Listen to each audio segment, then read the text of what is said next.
Hi welcome back again. Session 9.8 power series का है। Chapter 9 में हमने बहुत सारी टॉपिक्स को विच मीन 9.7 तक बड़े इंपॉर्टेंट टॉपिक को डिस्कस किया, जिसमें सीक्वेंस सीरीज़ के कॉन्सेप्ट के साथ हमने कुछ डिफरेंट लेवल के टेस्ट देखा और लास्ट सेशन पे हमने टेलर एंड मैक्लॉरिन पॉलिनोमियल और अप्रॉक्सीमेशन का कॉन्सेप्ट देखा जो बड़ा इंपॉर्टेंट था।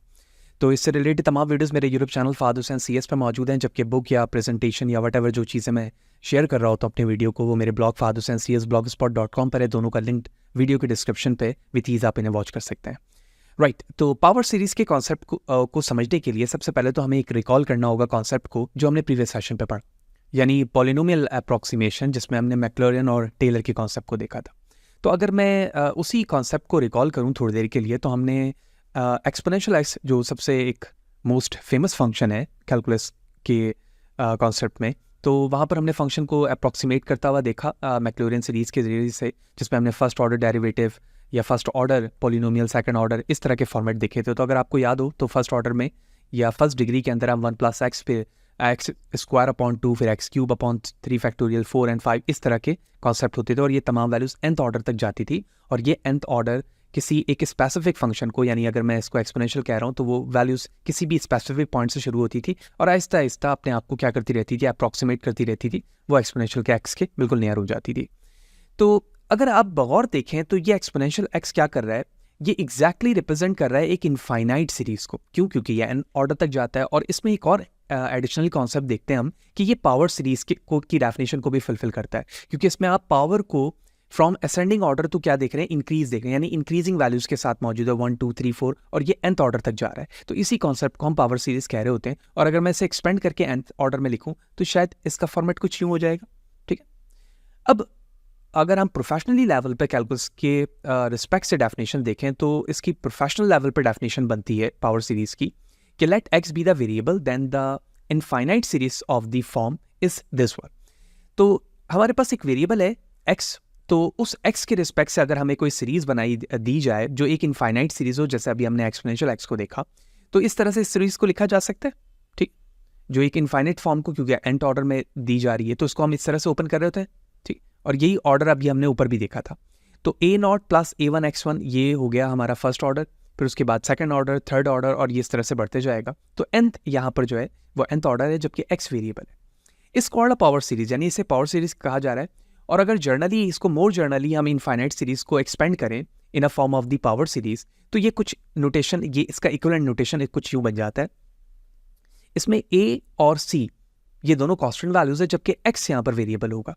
तो हम इस तरह से भी इसको ओपन कर सकते हैं, a0 a1 x - c, a2 x - c whole square, फिर a cube and so on, ये वैल्यूज होती जाएगी। अब c और a जो भी आपने लिया होगा वो आप यहाँ पर पुट कर दोगे। यानी फॉर एग्जांपल अगर मैं यहाँ पर c की वैल्यूज को 0 कर देता हूँ तो ये a1 x1 a2 x2 इस तरह की वैल्यूज बन जाएगी, तो बिल्कुल इक्विवेलेंट हो जाएगा, जो हमने टेलर एंड मैक्लॉरिन के कॉन्सेप्ट भी देखा था। ठीक है, और यही चीज नीचे बताई गई है। To simplify the notation of the power series we agreed that x - c whole to power 0 = 1 even x = c। अगर x की वैल्यू c भी हो तो अगर किसी भी होल पावर पे 0 होता है तो हम जानते हैं कि वो 1 के बराबर होता है। तो हमें पावर सीरीज का कॉन्सेप्ट समझ में आ गया कि आम सीरीज से, यानी एक सिंपल सीरीज से पावर सीरीज का कॉन्सेप्ट डिफर इस रिस्पेक्ट से है कि इसमें एक वेरिएबल मौजूद होता है जिसे हम x कहते हैं, उसके अलावा a और c यहाँ पर कांस्टेंट बिहेव कर रहा होता है, जो कि यहाँ पर मेंशन भी। ठीक है, ये एक बेसिक अंडरस्टैंडिंग हो गई।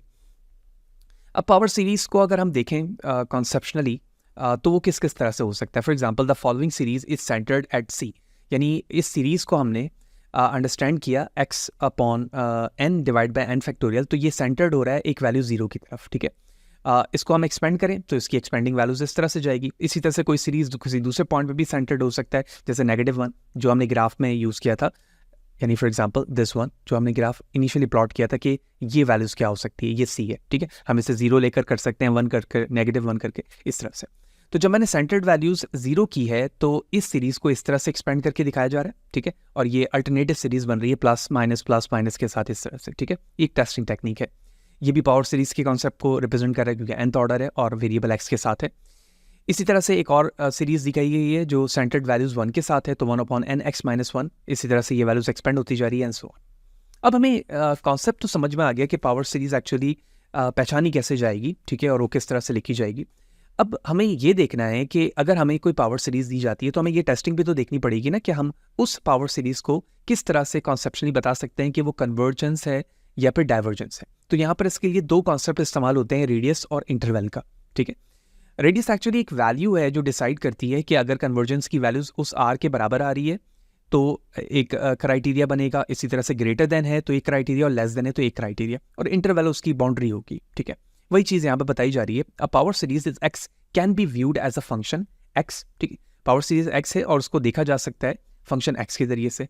तो क्या मैं कह सकता हूँ कि ये जर्नल फॉर्म है पावर सीरीज की, a of n x minus c whole to power n. ये प्रीवियस पेज पे अभी हमने देखा था। तो where the domain of the f is the set of the value, all value of x, which for the power series convergence determination of the domain of the power series is primarily concerned in this section. Of course, every power series converge as it center c. ठीक है, वो हमेशा converge करेगी at center c पर। ठीक है, अब वो c की कोई भी वैल्यूज हो सकती है। तो अगर आप यहाँ देखो तो हमने इस x की वैल्यूज को क्या कर दिया, c के बराबर कर दिया इस डेफिनेशन के मुताबिक। ठीक है, तो जब मैं c करूंगा और उसकी एंड वैल्यूज जो भी पुट की जाएगी, यानी यहाँ पे बता दी गया है कि अगर x की वैल्यूज 0 पर पुट होती है या 1 पर होती है तो मैं डायरेक्टली उस वैल्यूज को पुट करूंगा। तो हमने यहाँ पर क्या किया, सबसे पहले 1 माइनस 1 के रिस्पेक्ट से इस पे पावर 0 है तो ये 1 के बराबर हो गया, फिर ये 2 है तो इस तरह से एक्सपेंड होती जाएगी, तो ये किसके बराबर आ जाएगी, ए नॉट के। ठीक है, अब इस कन्वर्जेंस के कॉन्सेप्ट को जो यहाँ पर बताया गया है ना, वैसे इस नोटेशन पर या इस ग्राफ पे तो हम बाद में आते हैं, पहले इस थ्योरम को समझते हैं तो हमें आर का कॉन्सेप्ट समझ में आ जाएगा कि एक्चुअली आर वर्क किस तरह से कर रहा है। राइट, देखो convergence of the series for a power series centered at c precisely one of the following is true at the time of the testing. जब आप पावर सीरीज को चेक कर रहे होगे, the series convergence at only at c, यानी हमेशा वो converge होगा एक स्पेसिफिक वैल्यूज पर जो कि सी की दी जाएगी आपको। There exist a real number r, कोई एग्जिस्ट नंबर आर होगा, आर कोई भी नंबर होगा रियल नंबर जिसकी वैल्यूज ग्रेटर देन होगी 0 से, यानी जब आप सॉल्व कर रहे हो तो एक वैल्यूज आ रही है जो ग्रेटर देन 0 है, such that the series converge absolutely for x minus c is less than r। अगर x minus less than r absolute values less than r आती है तो वो absolutely convergence है, और इसी चीज़ को अगर greater than r के से देखा जाए तो वो divergence है। The third one, the series convergence absolutely for all value of x। ठीक है, all values के लिए converge करेगी। उसके बाद इसी r को मजीद डिफाइन किया जा रहा है, but that's an important thing। The number r is the radius of the convergence of the power of the series। If the series convergence at c then the radius of the convergence is r equal to 0। यानी अगर कोई series power series converge हो रही है किसी एक point c पर, ठीक है, c की वैल्यूज कुछ भी है, तो मैं कह सकता हूं कि उस वक्त उस रेडियस की वैल्यूज जिसको हम r से इंडिकेट कर रहे हैं उसकी वैल्यू 0 होगी। इसी तरह से and if the series converge at the point या all the values of the x, ठीक है, एक c के बजाय वो हर एक x पर हो रही है, तो मैं कहूंगा कि वो सीरीज जो है या रेडियस ऑफ द कन्वर्जेंस जो है वो एक इनफाइनाइट वैल्यूज है। ठीक है, the set of the all value of x which the power series converge is the interval of the convergence of the power series। That's a very important thing। Another, the set of the all values of x which the power series converge। यहाँ पर all values की बात हुई और यहाँ पर कहा जा रहा है कि जितनी values हैं जो x के लिए converge हो रही है, तो मैं उससे कह रहा हूँ कि वो क्या है, इंटरवल है। किसका इंटरवल है, कन्वर्जेंस का। और कन्वर्जन का कॉन्सेप्ट अभी हमने 1, 2, 3 पे देख लिया। होप यू अंडरस्टैंड कि आर जो है यानी रेडियस का कॉन्सेप्ट यहाँ पर क्या है और इंटरवल ऑफ कन्वर्जेंस से क्या मुराद है।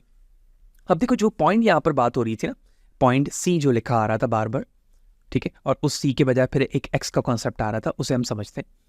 देखो एक्स रेंज तो मल्टीपल वैल्यूज की हो सकती है, और जब मैं सी की बात कर रहा हूँ तो उसका मतलब है कोई स्पेसिफिक पॉइंट है। तो अगर मैं एक सिंपल पॉइंट लूँ यहाँ पर एक्स ब्लॉक में, तो ये एक सिंगल पॉइंट है। अब ये सिंगल पॉइंट से वैल्यूज इस तरफ भी जा सकती है इनफाइनाइट और इस तरफ भी जा सकती है इनफाइनाइट। तो मैं कह सकता हूँ ना कि ये जो रेंज है एक डोमेन के अंदर, इंटरवल के अंदर, ये आर हो सकता है, यानी ये पार्ट भी आर हो सकता है, ये भी आर हो सकता है। और जब एक स्पेसिफिक पॉइंट पर वही वैल्यूज कन्वर्ज कर जाएगी तो मैं कहूँगा कि ये एक्चुअली वही वैल्यूज है जिस पर हमारी कन्वर्जेंस हो रही है, जो अभी हमने यहाँ पर देखा कि स्पेसिफिक पॉइंट पर यानी ओनली एट सी पे भी हो सकता है, जो all value of b x पर हो सकता है। ठीक है, तो that is all about the domain of the power series has only 3 basic form, a single values, interval centered at c और द इंटायर रियल लाइन। ठीक है, यानी पूरे लाइन पर हो सकता है कि स्टैंडर्ड पॉइंट पर हो सकता है या फिर सिर्फ सिंगल पॉइंट पर हो सकता है। ठीक है, कुछ एग्जाम्पल देखते हैं।